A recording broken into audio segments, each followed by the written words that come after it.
kind of letters like rose up during the Enlightenment in one part of the world. Yeah. And I mean, I was working in Greek and Armenian primarily, because I sadly do not speak Arabic, so I could not grab that bit of it. But I know it's there, especially because one of my diplomats is trilingual. He's a native Armenian and is clearly deeply comfortable in Greek because he uses a whole lot of Greek constructions in his Armenian, but is also communicating with people who otherwise do not communicate in Armenian, but only communicate in Arabic. Right. So clearly he is at least conversant. Right, right. Yeah. And there's this third triangle that if I had had another 5 years of funding, I would have tried to learn enough Arabic to like drag myself through it, but. Yeah.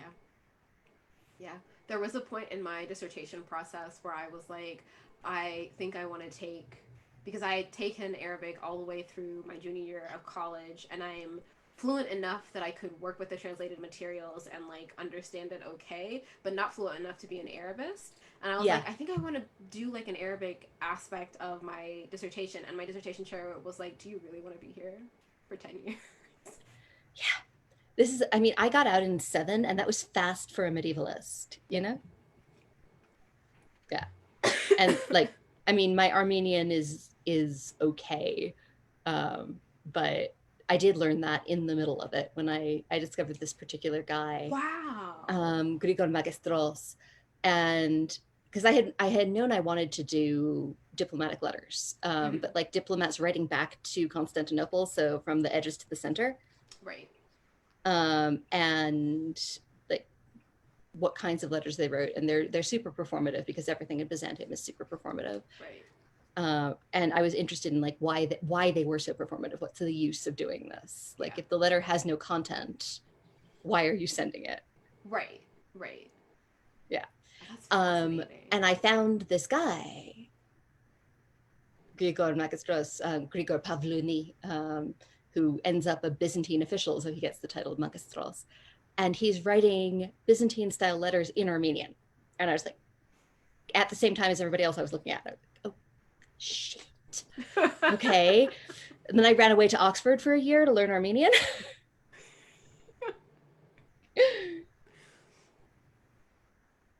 I feel you. Things we do for love, you know? Yeah. Yeah. Yeah. If we had a bigger Arabic department, I would have. We're getting a few minutes after 6. Are you two more or less ready to begin? We can start. And this is, although I hope we return to this where we are even here. It's like, oh. We can be more formal for a minute. Yeah. I know. Well, just to, or at least remind people, some of the people coming on, Karen typed in a thing so they knew kind of what was going on, like they hadn't missed the program itself. Okay. So I'll say a few words and then you two would go back to it. This as we get going in this way, on behalf of everyone at Elliott Bay, welcome to this program, which is highlighted by the just published new novel by Somaiya Daud, who is here in Seattle, as are we. This book, Court of Lions, has just come out. Comes after 2 years ago. She came out with this her extraordinary debut, Mirage. So don't cover up the title. And Somaiya's appearance to us even began, the first thing that caught our eye about her, as it would, was that she'd been a bookseller at a Washington, D.C. bookstore, Politics and Prose, with friends of ours. And we went, what, a bookseller? And then she's in Seattle. So it's like, wait, what's going on? She came here to undertake graduate studies, and that's a little bit, if you have come in while we've been talking, that's what she just, in fact, not only celebrating the publication of the novel, but celebrating that she just received her PhD in literature and from the university. So, and has been teaching some. We had a little visit earlier today because these books are signed. In fact, we went and had a little front porch book signing, and she's dealing with the world of teaching students this way right now, but I have no doubt she's a great teacher whichever way, virtually or in classrooms. So we hope she sticks around, but I don't know, the academic world sometimes pulls one away. anyway, she's will be joined. I'll come back a little bit more about her novels, but as you've obviously who've been seeing this, she's being joined by someone else who has something to celebrate, Arkady Martine, who is joining us, I believe, from New Mexico. Yep. She's not in the same room as any of us, and so she's at a higher plane, as it were. The bad joke, but she is. But we're delighted she's here. Feet in the air. She also has had a few lives going, and we were talking about her work as a scholar in Byzantine studies, a PhD also. But she herself, early last year, Time is Strange, became, with her debut novel, a memory called Empire, just a few days ago received the most prestigious of prizes, the Hugo Award, for this book, a book that, so we're here, we can celebrate and acknowledge that, and to say that there'll be it is a duology, and that's A Desolation Called Peace will be out in March, I believe, of 2021. March 2nd, 2021. Ooh, we've got the dates. Maybe by then we'll have well, one way or another, we hope to have you back, whether she has reasons to come to Seattle also anyway. So if we're back to physical proximities and presences, maybe we'll make that happen, but there'll be that to celebrate. And so I think this is the first time the two have met. So there's that part of these that makes, for some of the challenges of doing things virtually, we also get the pleasures of bringing people together who haven't even met and did so doing. So Somaiya's novel, Court of Lions, follows Mirage. It follows the central character, a young woman, Amani, who does make it out of the first book, and then as these things go, there's a lot of trauma and various things to navigate, but there's beautiful language, beautiful storytelling. I'm going to say less because I think you're going to get to hear Somaiya's going to read a little bit, and then yes. But what will then happen is if she finds a copy of her own writing, and then she and Arkady will carry on in conversation. And I think if you have questions, use the little Q&A icon at the bottom of your screen, and Arkady will field those, and she will relay those to Somaiya. And then I will disappear, but I'll reappear at the very end. The books, both by Somaiya, are available at Elliott Bay at elliottbaybook.com. And in fact, the Somaiyas are signed, or at least a number of them are. And we also have copies of Arkady's book too, a memory called Empire. So not yet signed. We haven't gotten her here yet to do that, but again, someday. So it's with great pleasure to have them both. We don't get to do all the applause and sort of that group embrace of kind of warmth coming to you, but people, I think, will be putting good energy to this. And now please join in welcoming Somaiya Daud and Arkady Martine. Thank you both. Thanks so much for having us. So I guess it is Elliott Bay Books tradition to do a short reading, so I'll just read like the first page of Court of Lions, and then we'll jump right in. All right, so this is from the prologue. Once upon a time, there was a girl, a nestling, and she was a glorious creature. Born of sacred fire, cloaked in jeweled feathers, she could pass from one realm to another, could cross the space between stars as easy as breathing. She was raised in a crystalline palace wreathed in sacred flame. When the nestling was a child, long before she'd ever been sent out into the world, her mother told her the story of her long-ago ancestor, Teirit. Fillon min el-Ayyam, once upon a time. Like the nestling, Teirit had grown to strength in the heart of their sacred city, and like the nestling, she'd been sent down to their lost kin as a symbol of strength in war. High above a battlefield, an arrow pierced Teirit's breast and knocked her from the sky. When the prince hunting her found her, her body had loosed its natural bird shape and taken on a human one. The prince loved her from the first, and Teirit him. The nestling was always astonished that anyone might fall in love with their hunter, and her cousin had scoffed and tugged on a white braid. Not a real arrow nestling, her cousin said. Love. Love knocked her from her lofty perch. How awful, the nestling remembered thinking. And that's how that one starts. I love the frame.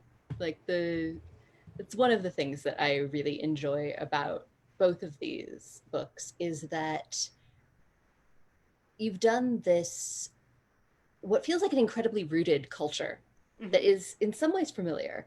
I mean, I can pick up some of the historical antecedents that you're putting down, but is also quite itself, its own place, its own thing. And I think the first thing that I'd love to ask you is why you decided to set it in space. So for me, it's two things. One is I'm a huge Star Wars fan. Yes, and me too. So I was very like, I want to write a space fantasy with brown people. And that's really one of the sort of driving aims of the book, was like wanting to establish a sort of a very miniature Star Wars universe. But also, for me, it was like a thought experiment and thinking about like, what is brown futurity, and what does a culture that isn't forced to give up all of its trappings before it achieves spaceflight look like? Because oftentimes you see these. I remember, I must have been in college. I saw a post on Tumblr, RIP to Tumblr, that was like, yeah. But it was like, I can't wait for the space future where there's no culture and there's no religion and we all speak the same language. And I was like, that's horrifying. That's literally so horrifying, because your neutral culture is actually Western. And like, not just like regular, like not just Western, but specifically white California Western. Right. I'm not going to rag on Star Trek too much because there's some amazing stuff in Star Trek, but I think that's a lot of the good future. Looks like the idea of cultural neutrality is that it's only neutral for a particular group of people. Everyone else got asked to leave their stuff behind, and that to me is horrifying. And I think it's like one of the questions that arises when people read my books is like, why are they all wearing these like old-timey clothes? And it like blows my mind, because I'm like, I own these dresses that she's wearing. Like, I wear them to weddings and to Eid, and like, they're not old-timey. Like, we still wear this stuff. And so for me, it was like, I was like, I'm staking out my territory. Like, Moroccans are allowed in space. They're allowed, the ways that they dress and the food that they eat and the languages that they use. Like, all of these things they're taking with them into the future in this novel. Because I often think of, like, when I teach fantasy versus sci-fi, I think like fantasy is the genre of history and of mythologizing our history and like justifying our presence, and then sci-fi is the genre of imagining our future and what we're capable of. And to me, the necessary marriage between the two is important for people of color, because we have to both preserve our history and defend it from being rewritten or erased, and also justify the ways in which we can take it forward with us into the future as a sort of scaffold for moving into the future. And so Mirage was really built around that thematic idea of like a very simple, like, we deserve to exist in the ways in which we define that existence. And it's been interesting sort of fielding the responses to it. Have there been responses that you didn't expect?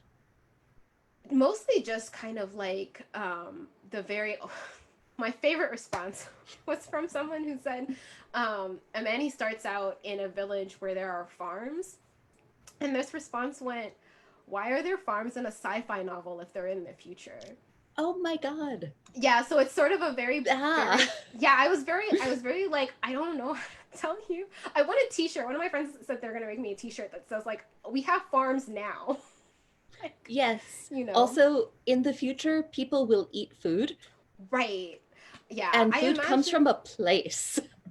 Yeah, we have not actually stepped into the Star Trek futurity of the synthesizer. Like, that hasn't happened. But even then, food comes from a place. Like, right. Yeah. Yeah. So, it's one of the things that I also wanted to ask you about, actually, to sort of shift towards food, is one of the things that I found in common between our work is that we're both really interested in food and clothes. Yeah. And not just for the fun of them, though they are fun, but for the work they do in stories. Yeah. And I rarely see that from other authors. It was a little bit like coming home. Oh yeah. That's why I found out your books too. Oh, thank you. And especially in sci-fi, which is sometimes this very cold and metallic universe. Yeah. I think this is also like the Star Wars frame speaking through us, because so I'm one of the few people who really loves the prequel trilogy because it's so beautifully costumed. It's It is. so beautifully costumed. But I also think clothes tell you a lot about rank. They tell you about preference. They tell you about temperament. And so, like, for example, Amani really likes understated. So even when she is like thrust into a world of wealth, she's like bewildered by how much like glitter she has to wear, how much jewelry and all of this other stuff. And in her private time, she prefers more understated clothes. And Maram wears very bold colors, very sharp lines. She wears a lot of stuff that is sort of like warrior-esque. So she wears a lot of like bracelets that look like van braces, or like dresses that have epaulettes and that sort of thing. And she wears a lot of like really bold reds or bold blacks so that she's like not missable.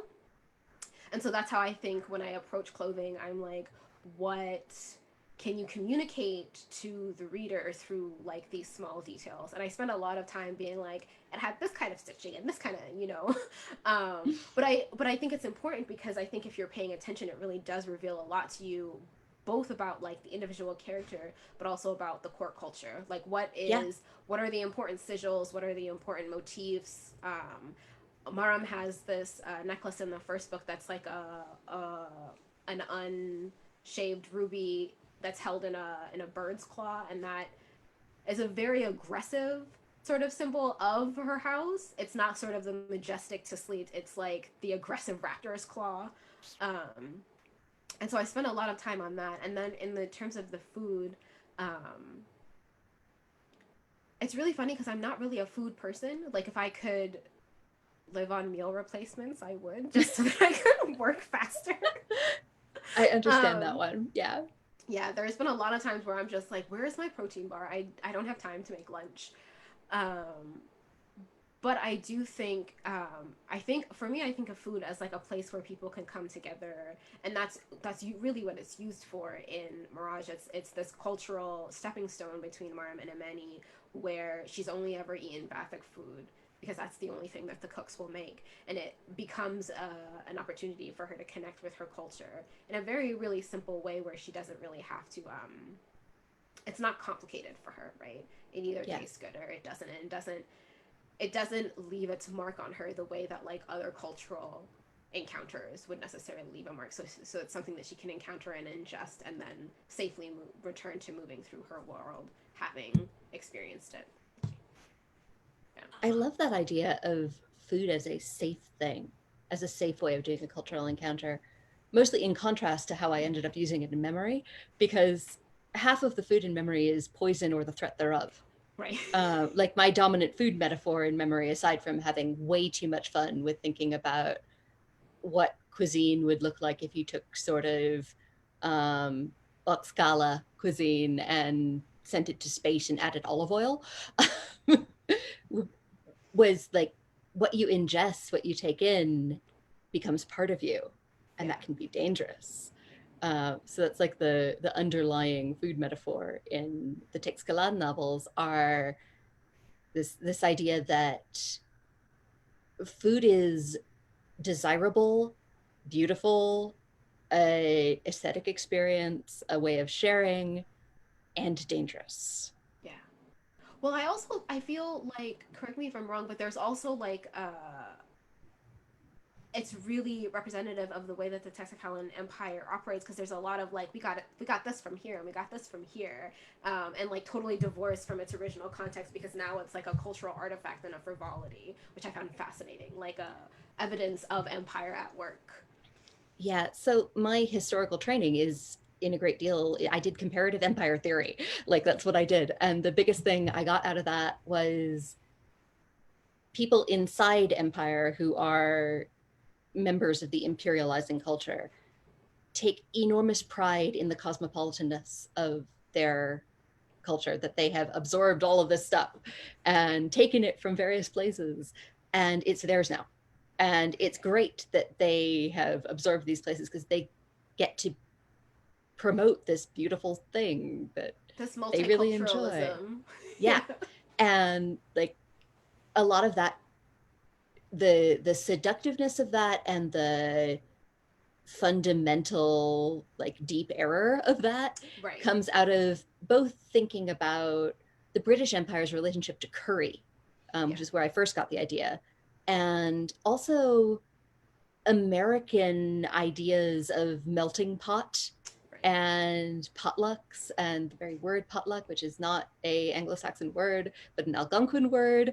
And we don't think about the people whose land we stole.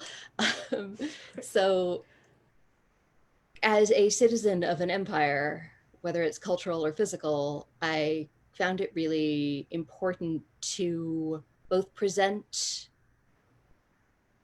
in a way that was familiar and in a way where you can understand why people do it, but also to problematize the sort of, it is beautiful, but why? What makes it allowed to be? Right. And what allows you to experience it as beauty and not as cultural divestment or disenfranchisement. Yep. Yeah. And that's one of the other things that I find really interesting about the way that your duology approaches cultural signifiers, is that you have this kind of layered a conquering culture, but there's some like significant political presence of various conquered cultures, and the interwoven nature of who is allowed to be powerful, what signifiers are the ones that speak, what signifiers are allowed to speak. So I thought a lot about like Arab colonialism, because I think it's like 700 AD, the Arabs sweep through North Africa and colonize it. And I think, especially in the West, when we think of colonialism, we think of like settler colonialism, because that's what Europeans did here.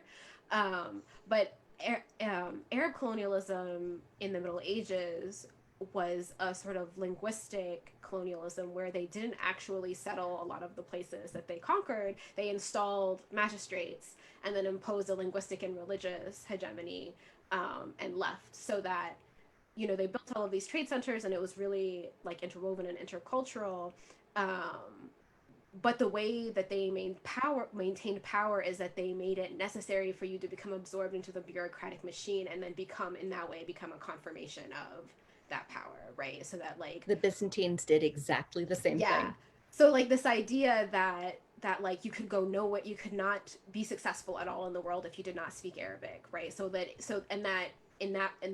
In many ways also, in order to be successful, like it was just a matter of pragmatism to be Muslim in order to move through the bureaucratic machine and all of this other stuff. And so I wanted not like I wanted something like that, but that is also a really successful model of colonialism and empire, right? And Mathis's regime is obviously much more violent than that, right? Because he's also attempting to do genocide. But it was really important to like, I didn't want the answers for like who is good and who is bad to be easy. Like Mathis is very obviously bad, but also the ways in which empire becomes entrenched is because it makes you complicit in the subjugation of your own people, right? Like Idris doesn't really speak Kushaila, and he doesn't speak Kushaila because he's been disenfranchised from his own language.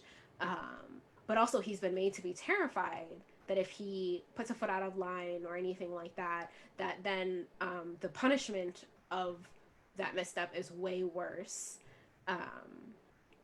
than if he had simply than going to war or anything like that, right? The cost of that is too high.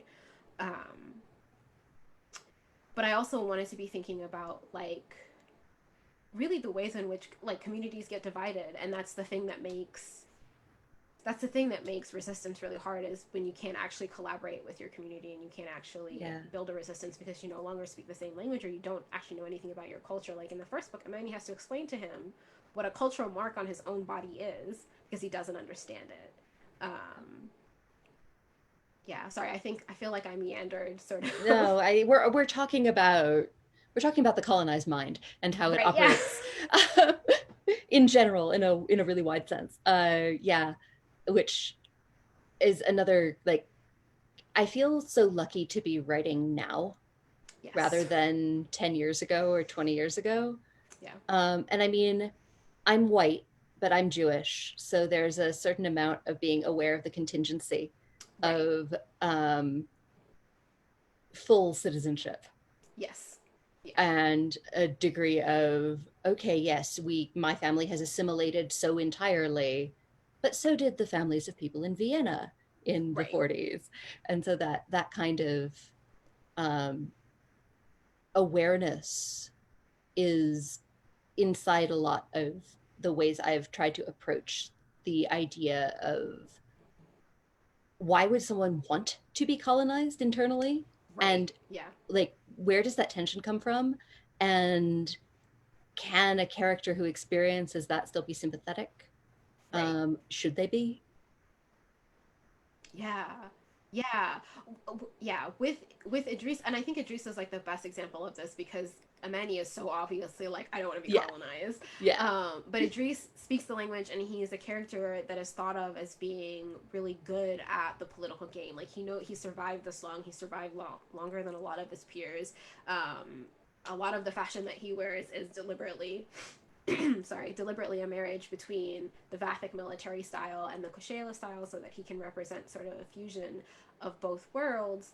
And I think that there is a real sympathy to be had for someone who, like, and I think this is true of Mahet too, is that, like, your options are complete annihilation or willing submission to an entity that is going to absorb you anyway. So, like, do you fight for this idealistic idea that, like, we deserve freedom, or do you accept the inevitable? And that's really, like, in Mass Effect, Shepard calls it, the ruthless calculus of war, I think is what she says at one point. I should play Mass Effect, maybe. I'm bad at video games. You should definitely play Mass Effect. I'm not going to proselytize about Mass Effect, but it's like the perfect video game trilogy. I have heard this before. You were not the first person to tell me. Yeah, I would imagine not. But yeah, it is really about, like, that sort of, like, that ruthless calculus, and, like, if you as a reader can extend your empathy to someone who is having to make that sort of a choice, right? Yeah. Like, I feel often like there are these narratives where we want, and I find this especially, like, as a woman of color, where there are these narratives where we want to present our ancestors of having as being people who have always resisted, and sometimes, like, you can't resist. Sometimes it's really hard to resist and you just don't want to, and it's easier to be assimilated because you have other priorities, including the safety and livelihood of your family. And I think it's really easy for us now, from a position of relative security, these years bracketed aside, to, like, pass judgment on those who came before us and whether or not they were capable of resistance. But Empire is clever, and it operates the way that it's supposed to, and then it makes you complicit in the very thing that you hate, and it makes it impossible to resist. And one of the things that, I mean, I built Texkalan as a trap for myself as much as I did as a trap for Mahit. Like, I built the empire that would get me, like, the empire that I would just go over totally. And knowing that, like, as one of the things that I'm interested in as both a writer and a reader and a person in the world is sometimes you love things that are hurting you. And that doesn't make your love for them not real. Yeah. Or even necessarily not good. Yeah. And that complexity is something that I'm just deeply interested in, and something that I see in your work too, that what pleasures do you get from this? Some things are beautiful even when they hurt you. Yeah. I was talking to a friend about this feeling sometimes when I read some stories that are about rebellion, and, like, a kind of unwillingness to commit wholesale to, like, what resistance actually means and what rebellion actually is. Like, obviously, and I'm guilty of this too, that's why there are so many beautiful dresses in my novels, is that there is this sort of, like, the way to get me is, say, you get to wear pretty dresses all of the time, Somaiya, and you have these gorgeous crowns. Like, I watched like 8 hours of Magnificent Century Kosem last weekend because she wears so many beautiful gowns and she has all of these gorgeous necklaces. But that I think the thing that I really loved about A Memory Called Empire is that there is also like that there's a tacit narrative acknowledgement that it is sticky, and that it is like Mahet is being seduced by something that like wants to destroy her in a way, right? And that like, and I really love that kind of that sticky space of like, this is bad actually. This is like the vampire issue. Sorry, I'm getting my metaphors are becoming lower, but it is really the vampire. No, it issue, is though. right? Empire is vampiric. Yeah, it's like it's going to kill you, but you are going to enjoy the death a lot. And that sort of thing, and that kind of a seduction. Yeah. Sorry. No, seriously, this is awesome. I think that one of the interesting things about getting to write right now is that we have a little bit more room. We've clawed a little bit of space open that we can start looking at the sticky places. Yeah. And I think that those are... Sorry, no, go ahead. Oh, go ahead. No, I was just going to say, and I think that those are the interesting places. Yeah, well, me too. But then I'm a historian and you're a literature specialist. Why wouldn't we? Yeah. I was explaining to one of my friends how I like the prequels, and he said, that doesn't surprise me because you're a literary scholar and you are drawn to what is broken. Ow. Ow. But it's also not untrue, Yeah, like, I mean, like, ow, because yeah.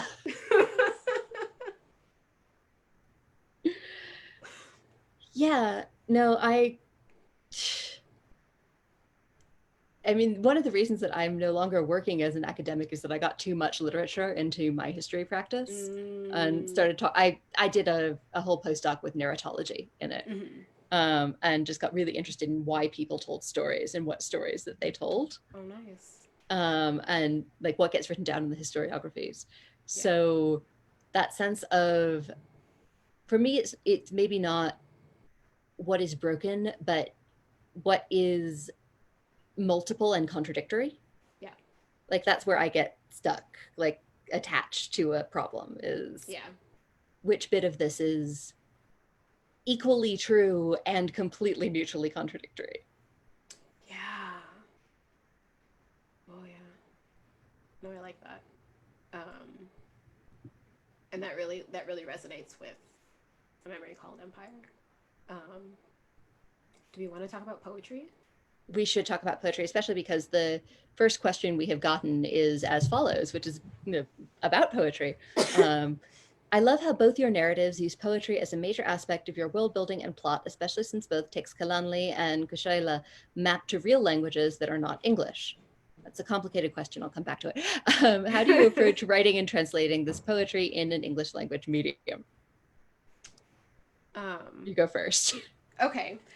So unlike Arkady, most of the poetry that I use in Mirage and Court of Lions is actually medieval or pre-Islamic Arabic poetry.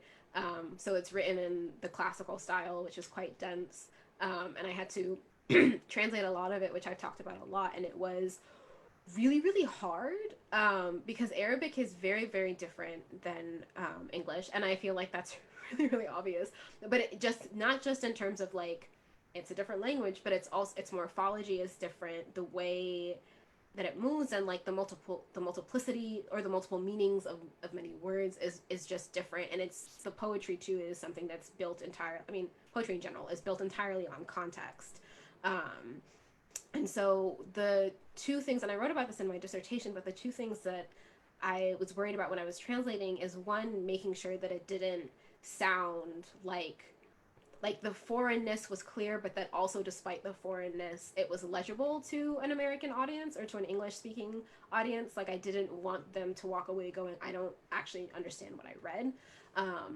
But also the other thing too is that like one of the poems that gets translated is the poem that Idris reads or recites in the first book, in that very saucy fireplace scene, and it's Ibn Zaydun's The Nuniyya, which is a form of poetry where every line in the poem ends with the Arabic letter nun.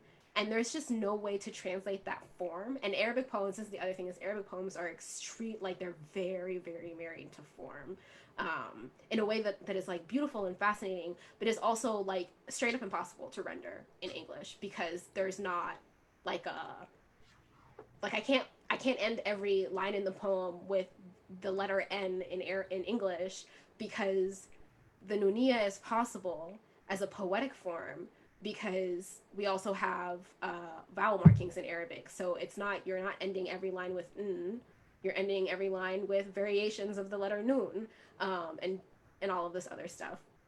So I had to approach it as like, and I started out this process too. I started out my dissertation being a translation purist and saying never lasts. Yeah, never. Yeah, I did one poem and I was like, okay, I understand the problem.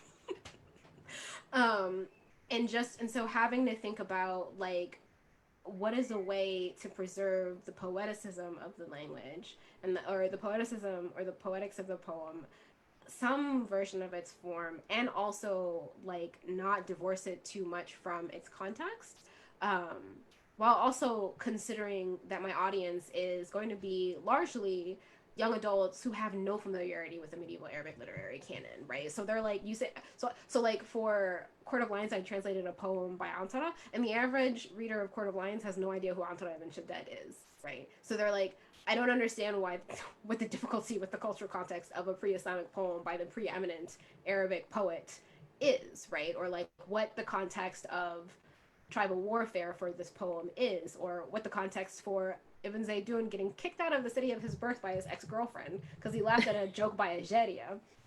What is the context of that? So it's balancing all of these like ridiculous things that like, if someone asked me, should I translate my own poetry? I would say no, because you're balancing for an audience that like, you know, I think audiences really like these like anecdotes about like the translation that I've done and like who Ibn Zaydun or Antara ibn Shaddad or Walada bint al-Mustakfi are, but they don't necessarily impact their reading experience. And so when I was selecting the poems, I made sure to also pick poems that were like, if you skipped them, the scene no longer made sense, because I also know that English language eyes like mine will see poetry and skip down to the prose. The eyes glaze over and they get to the bottom.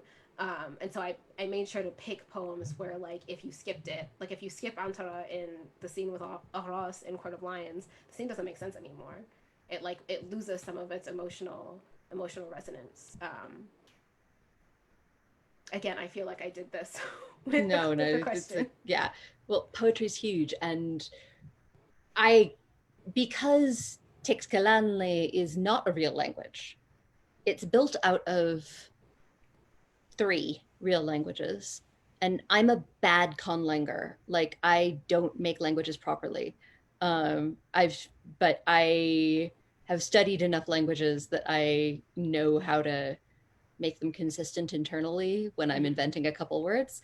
So Tixkelanli is like 80% classical Nahuatl, which is the language that the Mexica spoke, the Aztecs, and 15% medieval Greek, and about 5% Mongolian, actually, because I needed some words and didn't want the obvious ones. And they were obvious because they were either, I didn't have them in Nahuatl because they didn't have, nothing got recorded in a dictionary, or the Greek one's really, really obvious, like proto, like no.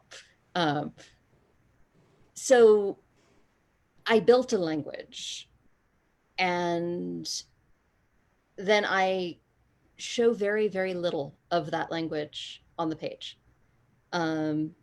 There's titles, there's a couple names for things, but Tixkelanli have names which are they're numbers and nouns. So if you imagine that the whole book is translated out of Textgalanli into English, then you just translate right across. There was a German translation of A Memory Called Empire, which did that exactly, which made me really happy. Yeah. So like you got things like, there's this one semi-throwaway character, Six Helicopter, who I gave the name Six Helicopter to because it's a ridiculous name. It's even better in German, Sechs Helikopter. And I just collapsed when I read that. But to get back to poetry, the poetry in A Memory Called Empire is based a great deal on Middle Byzantine court poetry in terms of what it does. The places where it happens, poetry salons, poetry contests at court that have political meaning, the ability to cite and recite poetry extemporaneously. These are all things that made a person a success in Middle Byzantine culture. And that was something I borrowed wholesale when I was constructing Textgalan and Textgalanli court culture. And you can see some of that in like the way that I describe things like what political verse is, which is a 15-syllable line with a caesura. That's straight out of what political verse is in 12th century Byzantium. Like that's how it's defined. So, but I didn't write anything in Textgalanli. I don't think I could. I don't have enough words, and I'm not a good poet in English. I mean, I'm an okay poet in English, but I'm not a good enough poet in English to ever try writing poetry in a language that I'm not fluent in. Right. Yeah. Yeah. And so I picked, for one, I didn't do very large bits of it, thinking of that the English speaking eye reads over them. So there's two really significant poems in memory. There's the one which is the political statement at the poetry contest, and there's the one that becomes a protest song at the end. Okay. And both of those are no more than 5 lines. And to do that, I got a lot of inspiration from the Japanese poet Kobayashi Isa and a whole bunch of different Chinese poetry, but especially Du Fu, whose work I really love. And I guess I tried to write pastiche of that. Mm-hmm. Can you get something incredibly imagistic that is still deeply political? Mm-hmm. And that was where I was seeing that work being done in that condensed format. Mm-hmm. So that was what I tried to evoke. But having poetry as a central part of cultural experience is something that I think is only alien to the Anglophone world, and only like the 20th and 21st century Anglophone world at that. Yeah, one of the things that I found really interesting about what you said is about the way that poetry becomes centered or is centered in Byzantium court culture, because it was the same way in the Abbasid and in fact in like all of the Arabic speaking courts during the Middle Ages, where and that was one of the things that I found fascinating, especially the idea of like reference and plagiarism, where I read this book by finally, a name that I remember, Abdel Fattah Khalito, who's a Moroccan scholar of translation, and he talks about the ways in which, like in the Middle Age Arabic literary scene, the idea of plagiarism was not real. And the way in which you demonstrated your poetic and literary skill was your ability to reference those and invoke those who came before you, right? So the idea of citation, right, in your poetry, and then being able to innovate based on that citation as being representative of your skill, so that you have, I think there's like 3 muqaddamas that are all just sort of like innovations on like previous muqaddamas. And so like that was one of the things that I found fascinating and also really thrilling to read. Like that was the first poetry salon scene that I'd ever read that felt like narratively tense. More poetry that got recited. I was like, oh, I'm sweating. Who's going to win?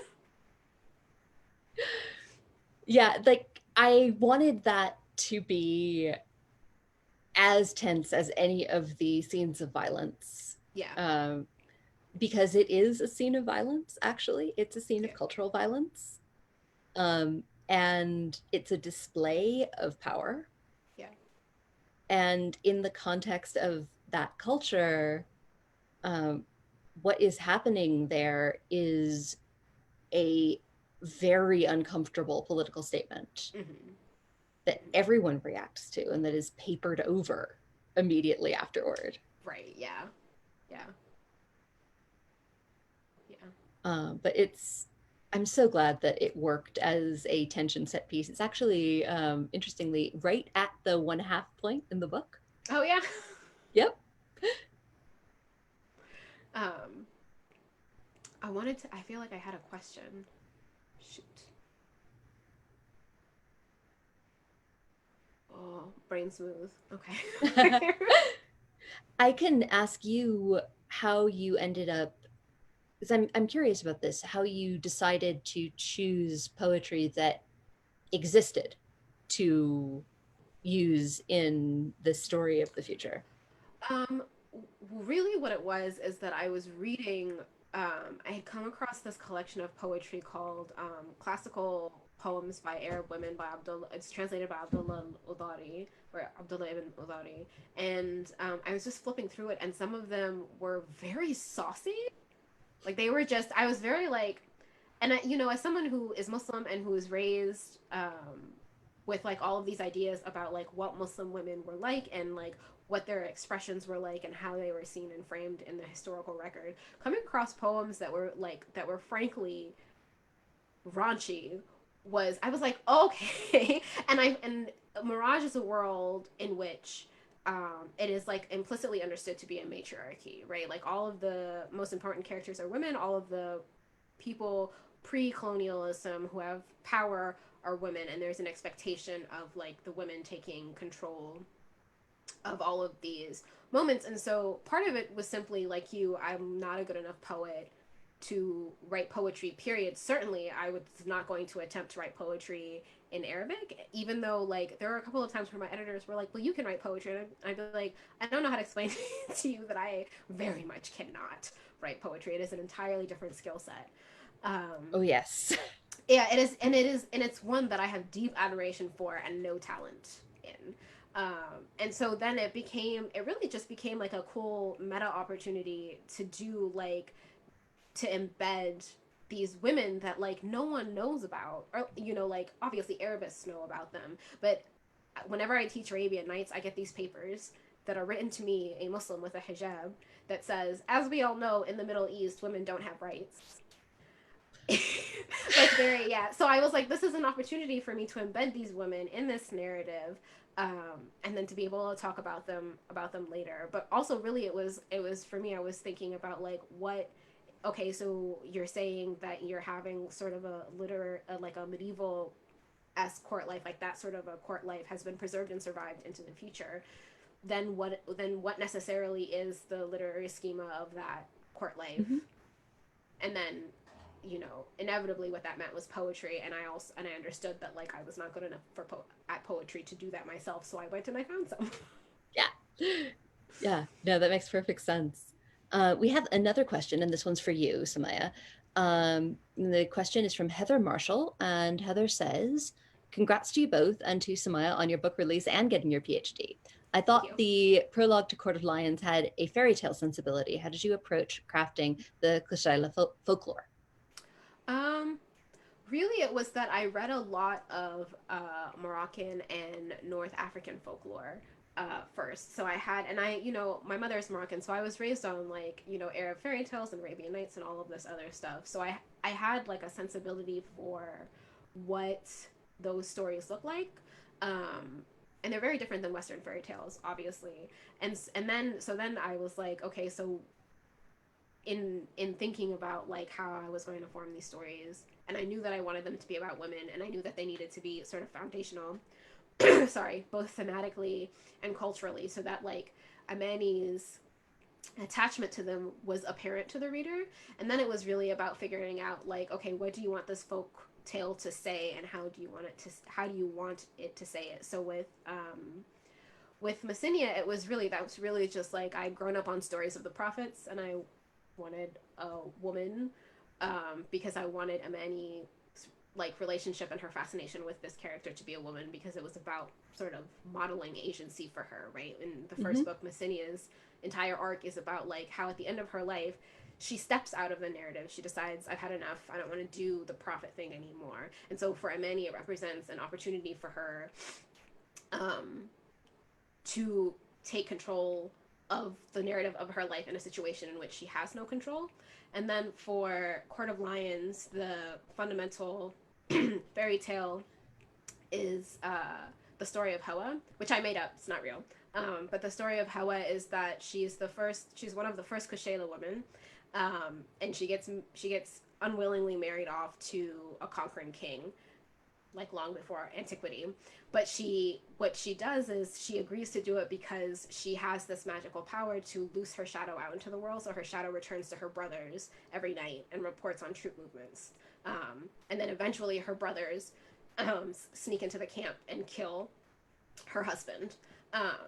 And so I actually talked to my mom about this because there's like a sensibility about how women function in North African folktales where they have so much agency, right? And they're always fighting jinn or running away from bad men. There's one story about a woman who turns into a white gazelle because her brother wants to marry her, and so rather than get married, she decides to become a white gazelle. But there's like a weird, and I think this is true for most folktales. There's like a weird like rhythm that you start to pick up. So I would like come up with an idea and be like, that doesn't make sense. Like that doesn't actually fit like the rhythm of the North African. So there was a version of it where she killed her husband in a very like Judith-esque sort of way, and I was like, that doesn't really fit with like the stories that I've read in the folktale collections that I've read. And then I was like, oh, she always has brothers. Like there's always like there's like in my sense with the North African folktales is there's always like a very smart mother or a very smart daughter, but she always has brothers who are going to back her up to do the dirty work, or who like don't believe her and then believe her in the end. You know, like it's always siblings who come together, and so you have the sister to do like the gendered female thing, and then brothers to do the gendered male thing, which is often killing or going to war, defense of the home. And so once I understood those as being like the patterns that I was seeing, and I had a collection of folklore from northern Morocco, I like got to stitch like different things together, and that's how you get Hawa. I love that. And the patterns of folklore are such a thing. Yeah. I'm always interested in the ways that the North African pattern echoes the what is today Kurdistan, but not in my period, in the Byzantine period, that's the frontier between the Arab empires and the Byzantine Empire, and you get this like these sequences of songs that are all of this like the Christian woman gets married to the Muslim man, and then her brothers come and rescue her, and vice versa. Right. Yeah. And it's from both sides. Some of it's in Arabic, some of it's in Greek. And then half the time the heroes are like his mother was a Christian and his father was an emir. Yeah. Oh yeah. Yeah, I was just talking to one of my friends about this, about how there is like a real like lodged fear in the Middle Ages of like being converted or like being converted through marriage, and that there was an entire genre of plays. I remember I took a course on it called Turning Turk, which I've always found fascinating. And there's a book by Nabil Matar, I think his name is, where he talks about like these captivity narratives and how like it's like the sticky place we were talking about earlier, how there's like because the power differences were flipped in the Middle Ages, so there's this deep allure of like wealth and freedom, right? And there are these narratives where women and men both are seduced like by their senses, right? Like the smell of incense, the sound of gold, the rustle of silk, and that's how they become converts. And then there's a way in which like many of them convert for safety, but then like there's a narrative in which like you can't actually walk back that conversion. It's like physically, biologically tied to you forever, even after you leave the East, which I always found really fascinating. That's incredibly fascinating. There's some ways that shows up in political histories in Byzantium later on than the period I specialized in. but where, because there were a lot of conversions to Islam, for when the Ottomans have taken over most of Anatolia, and to functionally be the Byzantine governor of Antioch, it might be a good idea to promise you'll convert if the local Muslim lord takes the city, so that you get to keep ruling Antioch. And so that worked for a while, and then the Byzantines took Antioch back. And there's this, what kind of betrayal was this? Was this political, or was it like spiritual? Right. Yeah. We have one more question. Oh yeah, what time? Oh, we're running out of time. Yeah, so I want to get to our question from Anna Prandella, which is also for you, which is good because your book that came out like last week. And this says, I loved Court of Lions so much. Did you always know how Maram's story was going to go, or did she surprise you? What did you want for her? And hashtag Maram Hive. Yeah. So in the first, I said this in my last event, but the initial idea for Maram was that she was going to die at the end of the first book. So she was going to confront Mathis with something that she had found out, and then he was going to shoot her because he had a spare. And so there was not really any reason to like tolerate insolence from your daughter. And then my editors, my original editors, loved her so much they asked me to bring her back, or really not to kill her. And so for me, I was like, okay, like if she's going to come back, she can't just have the same narrative that she had in the first book. She can't just be like the sort of looming specter of self-loathing and bullying. And I think once I was like, okay, she has to stick around. She has to have like a character metamorphosis. Then I knew where her story was going to go. Like there was really only so many ways. And if I had gone to write a third book, her story would have ended a little bit differently and still happily. Like the ending that she gets with Ahras would still like be codified and all of that other stuff. But she would have been a little bit freer. But yeah, I think I always knew, like once I realized that she was going to live, then it became about like how does Maram navigate a biracial identity in a way that is ethical and just in terms of like what her power is in the power structure and how she uses that power in terms of liberation. I was like, it needed to be about her confronting fear of herself and fear of her father and wrangling with that fear and the fear of failure. So in some ways no, and in some ways yes. In that like a character like her who undergoes a sort of metamorphosis she does only has so many ways that the story could go, in my mind, considering like knowing the sort of character she is, et cetera, et cetera.